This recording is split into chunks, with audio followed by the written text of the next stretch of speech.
Top of the day, beautiful people. Top of the day.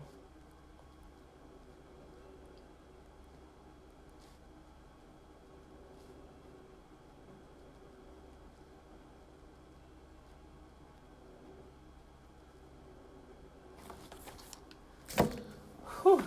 Top of the day, beautiful people.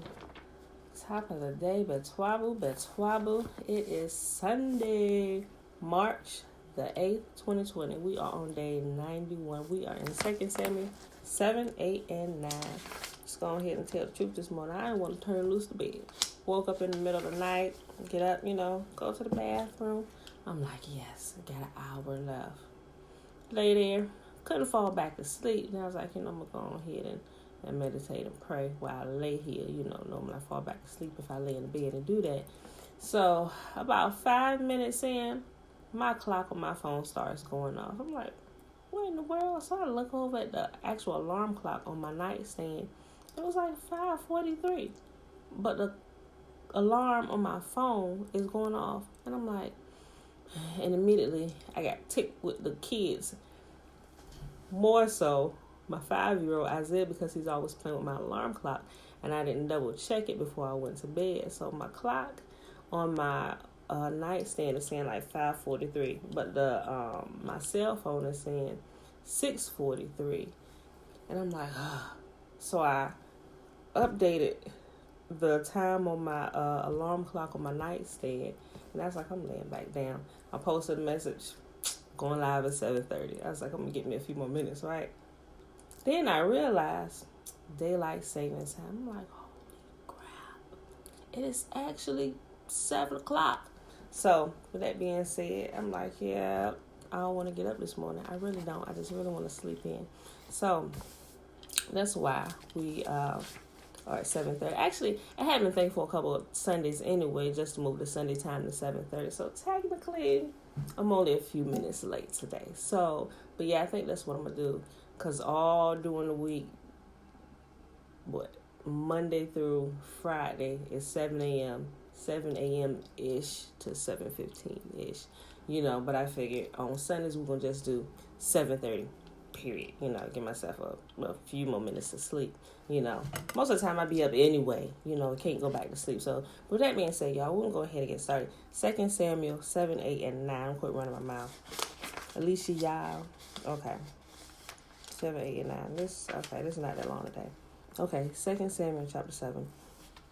And it came to pass when the king sat in his house, and Yahuwah had given him rest round about all his enemies, that the king said unto Nathan the prophet, See now, I dwell in a house of cedar, but the ark of Yahuwah dwelleth within curtains. And Nathan said to the king, Go, do all that is within thine heart, for Yahuwah is with thee. And it came to pass that night that the word of Yahuwah came unto Nathan, saying, Go and tell my servant David, Thus saith the Lord, Shalt thou build me a house to dwell in, whereas I have not dwelt in any house since the time that I brought up the children of Israel out of Egypt, even unto this day. But I have walked in the tent and in the tabernacle, Betwabu Elishiyah. In all the places wherein I have walked with all the children of Israel, spake I a word with any of the tribes of Israel, whom I have commanded to feed my people Israel, saying, Why build ye not me a house of cedar? Now therefore, so shalt thou say unto my servant David, Thus saith Yahuwah of hosts, I took thee from the sheepcote, from following the sheep, to be ruler over my people Israel. And I was with thee whithersoever thou wentest, and have cut off all thy enemies out of thy sight, and have made thee a great name, like unto the name of great men that are in the earth.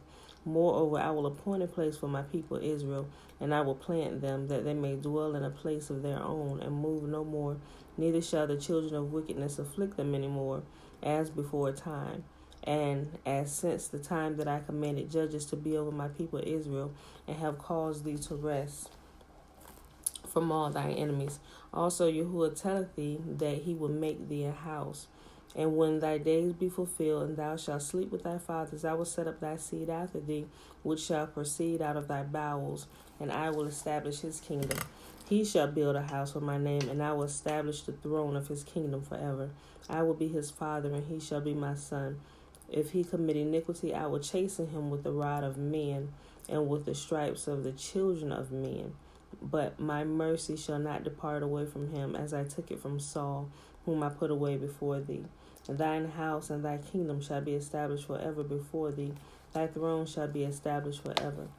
According to all these words and according to all this vision, so did Nathan speak unto David. Then went King David in and sat before Yahuwah, and he said, Who am I, O Lord God, and what is my house that thou hast brought me hitherto? And this was yet a small thing in thy sight, O Lord God. But thou hast spoken also of thy servant's house for a great while to come. And is this the manner of man, O Lord God? And what can David say more unto thee? For thou, Lord God, knowest thy servant. For thy word's sake, and according to thine own heart, thou hast done all these great things to make thy servant know them. Wherefore thou art great, O Yahuwah, for there is none like thee, neither is there any God beside thee, according to all that we have heard with our ears. And what one nation in the earth is like thy people, even like Israel, whom Yahuwah went to redeem for a people to himself, and to make him a name, and to do for you great things and terrible for thy land, before thy people, which thou redeemest to thee from Egypt, and from nations and their gods. For thou hast confirmed to thyself thy people Israel to be a people unto thee forever.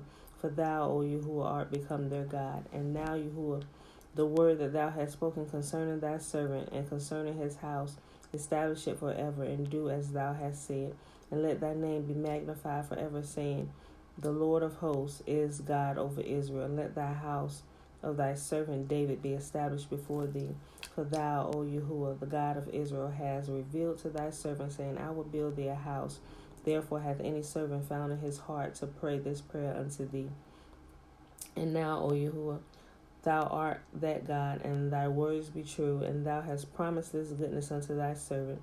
Now therefore let it please thee to bless the house of thy servant, that it may continue forever before thee. For thou, O Yahuwah, hast spoken it, and with thy blessing let the house of thy servant be blessed forever. 2 Samuel chapter 8. And after this it came to pass that David smote the Philistines and subdued them. And David took Metheglamah out of the hand of the Philistines, and he smote Moab, and measured them with a line, casting them down to the ground, even with the lines measured he put to death, and with one full line to keep alive. And so the Moabites became David's servants and bought gifts. David smote also Hadadezer, the son of Rehoboam, the king of Zobah, as he went to recover his border at the river Euphrates. And David took from him 1,000 chariots and 700 horsemen and 20,000 footmen. And David hold all the chariot horses, but reserved them for 100 chariots. And when the Syrians of Damascus came to succor Hadadezer, king of Zobah, David slew of the Syrians 22,000 men.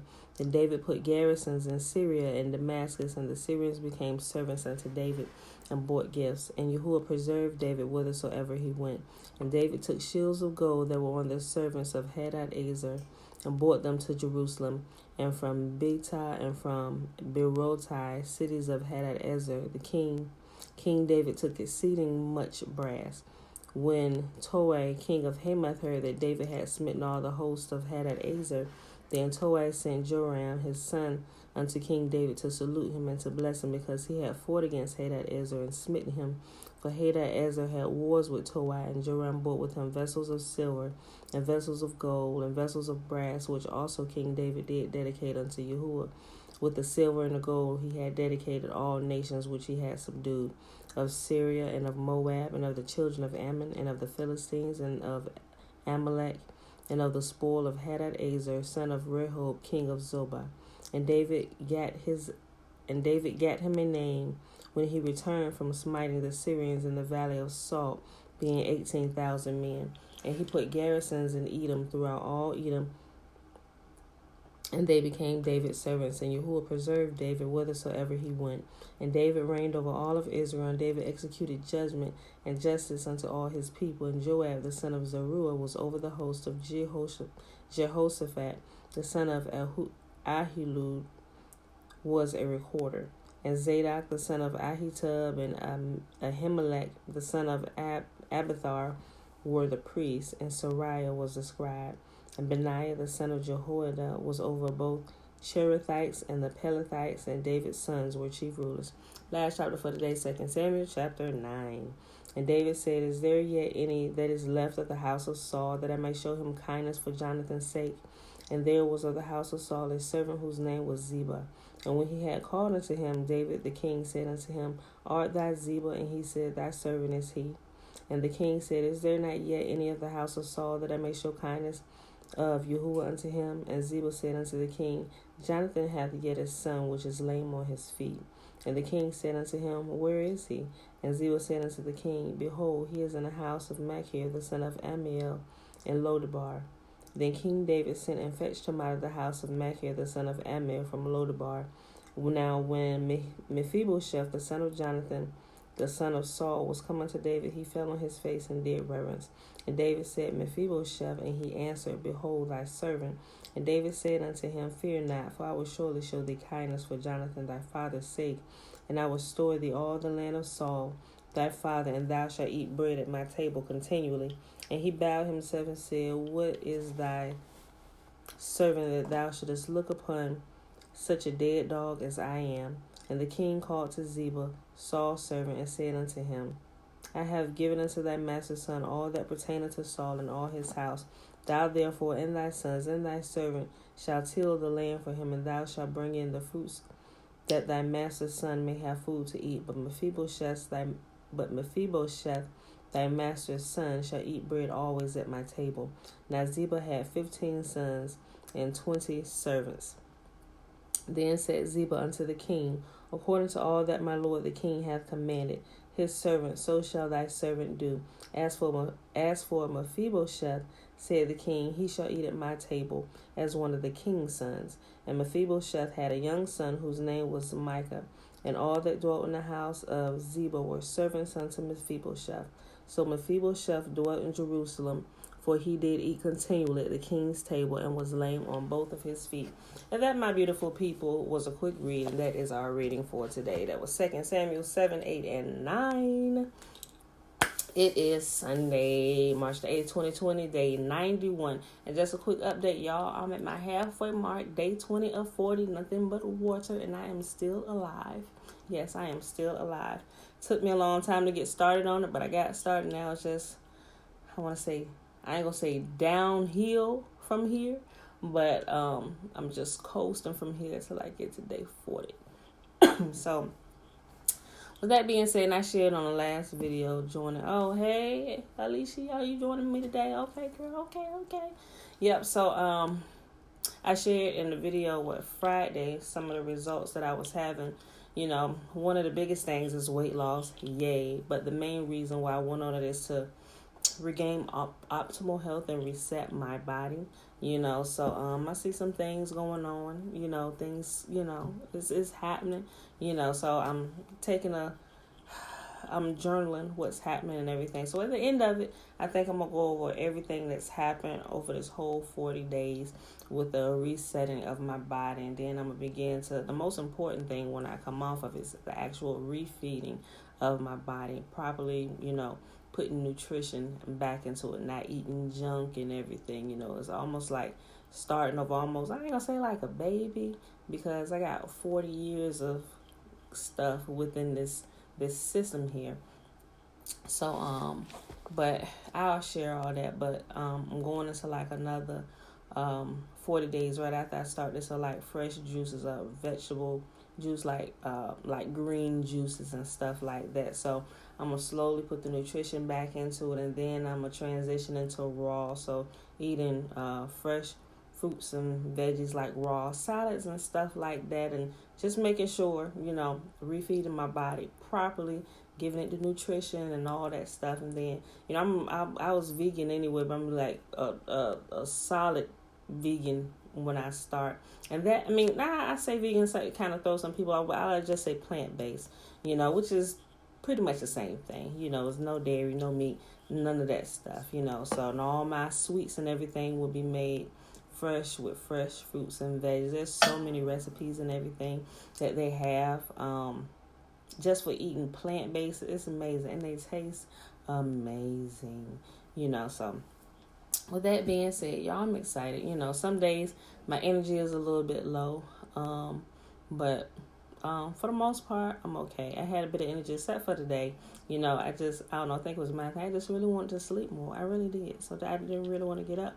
I didn't, so, but for the most part during the day. And when you're doing a water fast, not everybody can do a water fast because it requires that you rest. So if you like working a job where it's really strenuous, I don't recommend that you do a water fast unless maybe, I don't know, you just have to tailor it. But if you're going to do straight water, solid, nothing for 40 days but water, you should be resting, or you should be able to, if you have a job where you can take off for that long, it's really a time where you should be resting because your body is healing. You shouldn't be doing strenuous activities. You should not be working out because that could be dangerous, because your body produces different things which it's just dangerous. Don't do it. If you're going to do a 40-day water fast, you should be resting most of the time, or hang around the house, or go to some retreat where you can just take off for like 40 days. Most people can't do that, so you got to kind of work into your work schedule. Maybe if you can't do 40 days, start with 10, start with 7, whatever you can do. If you can't do water, do juices or fresh fruits, right? Do whatever you like, whatever suits you, however you can get your body reset. There's a lot of different ways to do a water fasting. It's not the only way. I just chose to do water fasting because I'm kind of set up to where I can relax most of this time. Although I do have some working at like 18 kids, I can still kind of control my day where I'm resting most of the day. All right, so with that being said, beautiful people, I love y'all, and I will see you bright and early tomorrow morning. Peace.